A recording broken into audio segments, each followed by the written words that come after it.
നെന്മാറ ഇരട്ടക്കൊലപാതകത്തിൽ SHOയ്ക്ക് വീഴ്ച സംഭവിച്ചെന്ന പാലക്കാട് SP-യുടെ റിപ്പോർട്ട്. പ്രതി ചെന്താമര ജാമ്യവ്യവസ്ഥ ലംഘിച്ച് നെന്മാറയിൽ 1 മാസം താമസിച്ചിട്ടും SHO കോടതിയെ ഇക്കാര്യം അറിയിച്ചില്ല എന്ന് ഉത്തരമേഖല IGക്ക് നൽകിയ റിപ്പോർട്ടിൽ SP വ്യക്തമാക്കുന്നു.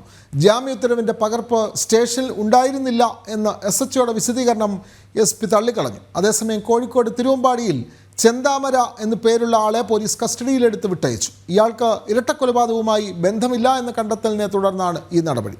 പാലക്കാട് നിന്ന് അരുൺ ആലത്തൂർ ചേരുന്നു. അരുൺ, പോലീസിനുണ്ടായ കൃത്യമായ വീഴ്ച, ഇക്കാര്യം ഇപ്പോൾ റിപ്പോർട്ട് ചെയ്യപ്പെടുകയാണ്. SHO ആണ് ഇക്കാര്യത്തിൽ ഗുരുതരമായ വീഴ്ച വരുത്തിയത് എന്നുള്ള കാര്യം. അതായത് ഈ കൊലപാതകത്തിൽ SHOയ്ക്ക് വീഴ്ച സംഭവിച്ചെന്ന് പാലക്കാട് SP-യുടെ റിപ്പോർട്ടാണ് ഇപ്പോൾ പുറത്തു വരുന്നത്. കൂടുതൽ വിവരങ്ങൾ.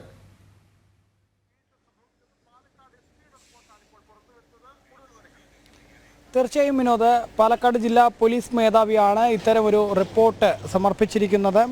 SHOയ്ക്ക് വീഴ്ച പറ്റിയതായാണ് SP ഉത്തരമേഖല IGക്ക് സമർപ്പിച്ച റിപ്പോർട്ടിൽ പറയുന്നത്. പ്രതി നെന്മാറ വന്ന് താമസിച്ചിട്ടും ഇക്കാര്യം കോടതിയെ അറിയിക്കാൻ കഴിഞ്ഞില്ല.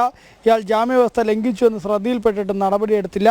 ജാമ്യ ഉത്തരവിലെ ഉപാധികൾ SHO ഗൗനിച്ചില്ല തുടങ്ങിയ കാര്യങ്ങളാണ് ഈ റിപ്പോർട്ടിൽ പ്രധാനമായിട്ടും പറയുന്നത്. ഏതായാലും നേരത്തെ കുടുംബം ഉൾപ്പെടെ ആരോപിച്ചിരുന്നത് സമാന രീതിയിൽ ഈ പോലീസിൻ്റെ ഭാഗത്തു നിന്ന് വലിയ വീഴ്ചയുണ്ടായി എന്നുള്ളതാണ്. കാരണം കൊല്ലപ്പെട്ട സുധാകരൻ പോലീസിനോട് കൃത്യമായി പറഞ്ഞിരുന്നു തനിക്ക് ഭീഷണിയുണ്ട് എന്നുള്ള കാര്യം. മാത്രമല്ല പ്രദേശവാസികളായ ആളുകളും പോലീസിനെ കൃത്യമായി വിവരം അറിയിച്ചതാണ്. ഈ ജാമ്യ വ്യവസ്ഥകൾ കോടതിയുടെ ജാമ്യ വ്യവസ്ഥകൾ ലംഘിച്ചുകൊണ്ടാണ് പ്രതി നെന്മാറ പഞ്ചായത്ത് പരിധിയിലെ ഈ വീട്ടിലേക്ക് എത്തിയിരിക്കുന്നത് എന്നുള്ളത് കൃത്യമായി പോലീസിൻ്റെ ശ്രദ്ധയിൽപ്പെടുത്തിയതാണ്. പോലീസാണെങ്കിൽ ഈ പ്രതിയെ സ്റ്റേഷനിലേക്കൊന്ന് വിളിച്ചു വരുത്തി അതിനുശേഷം പ്രതി സ്റ്റേഷനകത്തേക്ക് കയറാൻ കൂട്ടാക്കിയില്ല എന്ന് കണ്ടപ്പോൾ SHO പുറത്തേക്ക് ഇറങ്ങി വന്ന് പ്രതിയെ കാണുന്ന ഒരു സാഹചര്യമായിരുന്നു ഉണ്ടായിരുന്നത്. ഏതായാലും അതൊക്കെ പോലീസിൻ്റെ വീഴ്ചയാണ് എന്നത് തന്നെയാണ് ജില്ലാ പോലീസ് മേധാവിയുടെ അന്വേഷണത്തിലും കണ്ടെത്തിയിരിക്കുന്നത്. ഇന്ന് രാവിലെയാണ് ക്രമസമാധാന ചുമതലയുള്ള DGP മനോജ് എബ്രഹാം ഇത് സംബന്ധിച്ച് അന്വേഷണത്തിന് ഉത്തരവിട്ടത്. എത്രയും വേഗം വിഷയത്തിൽ അന്വേഷണം, പോലീസിന് ഏതെങ്കിലും തരത്തിൽ വീഴ്ചയുണ്ടായിട്ടുണ്ടോ എന്നുള്ളതിൻ്റെ അന്വേഷണം നടത്തി ഉടൻ തന്നെ റിപ്പോർട്ട് സമർപ്പിക്കണമെന്നുള്ളതായിരുന്നു ADGP ഉത്തരവിട്ടത്.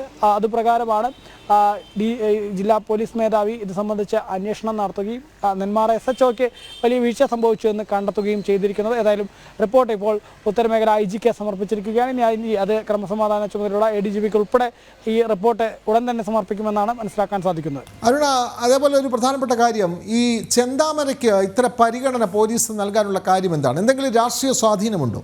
ചെന്താമര പോലീസ് സ്റ്റേഷനിലെത്തുമ്പോൾ, ഒരു കൊലയാളി പോലീസ് സ്റ്റേഷനിലെത്തുമ്പോൾ അകത്ത് വന്ന പോലീസ് ഓഫീസറെ കാണേണ്ടതിന് പകരം പുറത്ത് നിൽക്കുന്നു. അപ്പോൾ അകത്തുള്ള പോലീസ് ഓഫീസർ വെളിയിൽ വന്ന് ചെന്താമരയെ കാണുകയാണ്. നമ്മൾ സിനിമയിലൊക്കെയാണ് ഇത്തരം ദൃശ്യങ്ങൾ കണ്ടിട്ടുള്ളത്. ഒരു കൊലയാളിയെ ഇത്രമാത്രം പോലീസ് ഗൗനിക്കാനുള്ള കാരണം എന്താണ്? ഇദ്ദേഹത്തിന് എന്തെങ്കിലും സ്വാധീനമുണ്ടോ, അല്ലെങ്കിൽ മറ്റെന്തെങ്കിലും കാരണമുണ്ടോ? എന്താണ് നമുക്ക് ഇപ്പോൾ ലഭിക്കുന്ന വിവരങ്ങൾ അരുൺ?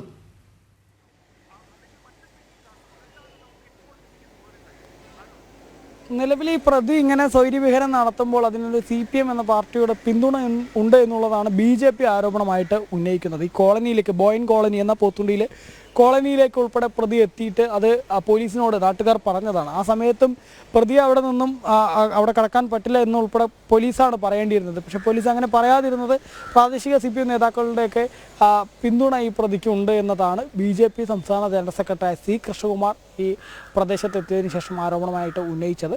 ഏതായാലും അത് കൂടുതൽ അന്വേഷണം ആ കാര്യത്തിൽ വേണ്ട ഒരു സാഹചര്യം തന്നെയാണ് ഉള്ളത്.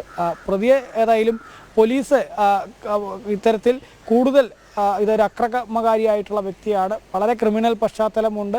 ഇത്തരമൊരു കൊടും ക്രിമിനലിനെ, അതും നേരത്തെ കൊലപാതകം നടത്തിയ ആ വീടിന് സമീപത്തുള്ള തൻ്റെ വീട്ടിൽ തന്നെ വന്ന് താമസിപ്പിക്കുമ്പോൾ അത് തടയണമായിരുന്നു എന്നുള്ളതാണ്. അത് കോടതിയിൽ കൃത്യമായി കാര്യങ്ങൾ അവതരിപ്പിച്ച ആ ജാമ്യം റദ്ദാക്കുന്നത് ഉൾപ്പെടെയുള്ള നടപടികളിലേക്കായിരുന്നു പോലീസ് തീർച്ചയായും കടക്കേണ്ടിയിരുന്നത്. പക്ഷേ പോലീസിൻ്റെ ഭാഗത്തു നിന്ന് അത്തരം നടപടികളൊന്നും ഉണ്ടായില്ല. അതുതന്നെയാണ് ഈ ഇത്തരം 2 ജീവനുകൾ നഷ്ടമാവുന്നതിലേക്ക് അല്ലെങ്കിൽ അത് പൊലിയുന്നതിലേക്ക് ഉൾപ്പെടെ വഴിവെച്ചത് പോലീസിന്റെ വീഴ്ചയാണെന്നുള്ളതിൽ യാതൊരു സംശയവുമില്ല എന്നത് തന്നെയാണ്. അതെ, ഒരു കൊലപ്പുള്ളി ജയിലിൽ നിന്നും പരോളിലിറങ്ങി വീണ്ടും കൊലവിളി നടത്തിയിട്ടും പോലീസ് കൃത്യമായി അക്കാര്യത്തിൽ നടപടി സ്വീകരിക്കാത്തതിനെ തുടർന്ന് നഷ്ടപ്പെട്ടത് 2 ജീവനാണ്. കോഴിക്കോട് നിന്നും അരുൺ ആലത്തൂർ കൂടി ചേരുന്നു. അരുൺ, ഈ ഗോകുൽ ചേരുന്നു. ഗോകുൽ, ഇവിടെ കോഴിക്കോട് ഇപ്പോൾ നെന്മാറയിൽ നിന്ന് കാണാതായ ചെന്താമര കോഴിക്കോട് തിരുവമ്പാടി ഭാഗത്തുണ്ട് എന്നുള്ളൊരു സൂചന വന്നിരുന്നു. അവിടെ മൊബൈൽ റേഞ്ചിൻ്റെ അടിസ്ഥാനത്തിൽ അവിടെ ഉണ്ട് എന്ന് ഒരു സൂചന വന്നു. പക്ഷേ ചെന്താമര എന്ന് പേരുള്ള ഒരാളെ പോലീസ് കസ്റ്റഡിയിലെടുത്തു, ചോദ്യം ചെയ്തു. അവിടെ നിന്ന് ഒളിവിൽ പോയ ചെന്താമര അല്ല എന്നുള്ള വിവരത്താൽ പോലീസ് അദ്ദേഹത്തെ വിട്ടയക്കുകയും ചെയ്യുന്നു. അപ്പോൾ പോലീസിൻ്റെ അന്വേഷണം ഏത് ഘട്ടത്തിലാണ്? ഈ മൊബൈൽ റേഞ്ച് തിരുവമ്പാടി ഭാഗത്ത് കണ്ടു എന്ന് പറയുകയും ചെയ്യുന്നു. അപ്പോൾ അന്വേഷണം ഏത് ഘട്ടത്തിലാണ്? ഈ ചെന്താമരയെ കണ്ടെത്താനുള്ള നടപടികൾ പുരോഗമിക്കുന്നുണ്ടോ ഗോകുൽ? കൊലപാതകം നടത്തിയ ചെന്താമര ഒരുപാട് നാളുകൾക്ക് മുമ്പ് കോഴിക്കോട് ഈ പ്രദേശം കേന്ദ്രീകരിച്ച് ജോലി ചെയ്തിരുന്നു. ഇയാൾ ഇവിടുത്തെ ക്വാറികളിൽ സുരക്ഷാ ജീവനക്കാരനായി ജോലി ചെയ്തിരുന്നു. അതിന്റെ അടിസ്ഥാനത്തിലാണ് ഇപ്പോൾ ഈ പ്രദേശങ്ങൾ കേന്ദ്രീകരിച്ച് പരിശോധന നടത്തുന്നത്. അത്തരം പരിശോധനയ്ക്കിടയിലാണ് ചെന്താമര എന്ന് തന്നെ പേരുള്ള മറ്റൊരു അന്യസംസ്ഥാന തൊഴിലാളിയെ പോലീസ് കസ്റ്റഡിയിലെടുക്കുന്നത്. നാട്ടുകാരാണ് ഇദ്ദേഹത്തെ പോലീസിന്റെ കയ്യിൽ ഏൽപ്പിക്കുന്നത്. പിന്നീട് ഒരു 1.5 മണിക്കൂറോളം ഇയാളെ ചോദ്യം ചെയ്തതിൽ നിന്ന് ഈ നെന്മാറയിലെ ഇരട്ടക്കൊലപാതകത്തിൽ ഇയാൾക്ക് പങ്കില്ല എന്നും പോലീസ് അന്വേഷിച്ചുകൊണ്ടിരിക്കുന്ന ചെന്താമര ഇതല്ല എന്ന് മനസ്സിലായതിന്റെ അടിസ്ഥാനത്തിൽ അദ്ദേഹത്തെ പറഞ്ഞു വിടുകയായിരുന്നു ചെയ്തിരുന്നത്. ഈ ഇരട്ട കൊലപാതകത്തിലെ പ്രതിയായിട്ടുള്ള ചെന്താമര ഈ കോഴിക്കോട് കുടരഞ്ഞി ഭാഗത്തൊക്കെ കൂമ്പാറ മേഖലയിലൊക്കെ ഒരുപാട് നാളുകളായിട്ട് ജോലി ചെയ്തിരുന്നു. 2019 കൊലപാതകത്തിന് ശേഷം ഇദ്ദേഹത്തെ ജാമ്യത്തിൽ ഇറങ്ങിയതിനു ശേഷമാണ് ഇവിടെ ജോലി ചെയ്തിരുന്നത് എന്നാണ് ഇപ്പോൾ മനസ്സിലാക്കാൻ. അതോടൊപ്പം തന്നെ ഇദ്ദേഹം ഒരുപാട് നാളുകൾക്ക് മുമ്പ് ഉപയോഗിച്ചിരുന്ന മൊബൈൽ ഫോൺ സിം ഓൺ ആയതായിട്ടുള്ള വിവരവും ലഭിച്ചിരുന്നു. അതിന്റെ അടിസ്ഥാനത്തിലാണ് പോലീസിന്റെ ഭാഗത്തുനിന്ന് തിരുവമ്പാടി പോലീസിന്റെ ഭാഗത്തുനിന്ന് പരിശോധന നടക്കുന്നത്. 3-4 ക്വാറികളുണ്ട് ഈ പ്രദേശങ്ങളിൽ. അത് കേന്ദ്രീകരിച്ചാണ് ഇപ്പോൾ പോലീസിന്റെ ഭാഗത്തുനിന്ന് അന്വേഷണം നടക്കുന്നത്. ഒരു സ്ഥലത്തു നിന്നും ഇപ്പോൾ ഇദ്ദേഹത്തെ കണ്ടെത്താൻ വേണ്ടി സാധിച്ചിട്ടില്ല. ഇദ്ദേഹം ഈ ചെന്താമര ജോലി ചെയ്തിരുന്ന മാത എന്ന് പറയുന്ന ഈ ക്വാറിയിൽ ഉൾപ്പെടെ പോലീസ് പരിശോധന നടത്തി. പരിശോധന ഇപ്പോഴും തുടരുകയാണ്. കണ്ടെത്താൻ വേണ്ടി സാധിച്ചിട്ടില്ല എന്നുള്ളതാണ് പ്രധാനപ്പെട്ട കാര്യമായി പറയുന്നത്. അതേസമയം അന്വേഷണം തുടരുകയും ചെയ്യുന്നുണ്ട് വിനോദ്. തീർച്ചയായും നെന്മാറയിൽ നിന്ന് കാണാതായ കൊലയാളി ചെന്താമരയ്ക്കായുള്ള അന്വേഷണം കോഴിക്കോട് ഭാഗത്ത് ഊർജിതമാണ്. കോഴിക്കോട് തിരുവമ്പാടി ഭാഗത്ത് ഇദ്ദേഹം ഉപയോഗിച്ചിരുന്ന മൊബൈൽ നമ്പറിൻ്റെ റേഞ്ച് കാണപ്പെട്ടു. അതുകൊണ്ട് ആ ഭാഗത്ത് അന്വേഷണം തുടരുകയാണ്. ചെന്താമര എന്നു പേരായ ഒരാളെ കസ്റ്റഡിയിലെടുത്ത് ചോദ്യം ചെയ്തെങ്കിലും പോലീസ് അന്വേഷിക്കുന്ന ചെന്താമര അല്ല അതെന്നുള്ള കണ്ടെത്തലിനെ തുടർന്ന് അദ്ദേഹത്തെ വിട്ടയച്ചു. യഥാർത്ഥ കൊലയാളി ചെന്താമരയ്ക്കായി കോഴിക്കോട് ഭാഗത്ത് അന്വേഷണം ശക്തമായി തുടരുന്നു എന്നുള്ള വിവരങ്ങളാണ് ഗോകുൽ നൽകിയത്.